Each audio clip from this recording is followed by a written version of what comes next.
வெற்றிவேல் முருகனுக்கு அரோகரா. இன்னைக்கு செவ்வாய்க்கிழமை முருகனுக்கு உகந்த நாள். அட் த சேம் டைம் நம்ம எல்லாரும் இன்னைக்கு தமிழ் புத்தாண்டு கொண்டாடிட்டு இருக்கோம். இந்த சமயத்துல பிஜேபி தங்களோட எலெக்ஷன் மேனிஃபெஸ்டோ ரிலீஸ் பண்ணியிருக்காங்க. அதுல முக்கியமான விஷயம் தைப்பூச திருநாள மாநில விழாவா அறிவிப்போன்னு சொல்லியிருக்காங்க. அது மட்டும் இல்லாம திருப்பரங்குன்றம் மலை உச்சியில கார்த்திகை தீபம் ஏற்றும் மரபை திரும்பி ஆரம்பிப்போம் சொல்லியிருக்காங்க.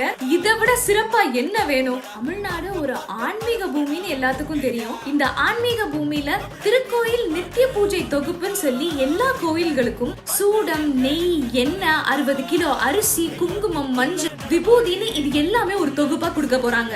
அது மட்டும் இல்லாம கோயில்களுக்கு தேவையான கோயில் மணி, தாம்பூலம், பூஜைக்கு தேவையான ஐட்டம்ஸ் எல்லாமே ஒரே டைமா கொடுக்க போறாங்க. சிறு மற்றும் நடுத்தர கோயில்களோட பராமரிப்புக்காக ஆண்டுக்கு 25,000 ரூபாய் கொடுக்கறதா சொல்லியிருக்காங்க. இந்துக்கள் ஆகிய நம்ம கோயில்கள் பாதுகாப்பா இருக்கணும்னு நினைச்சீங்கன்னா உங்க ஓட்ட பிஜேபி மற்றும் என்டிஏ கூட்டணிக்கு போடுங்க. இல்லனா அடுத்த 5 வருஷத்துல நம்மளோட அடையாளங்களை அழிச்சிருவாங்க.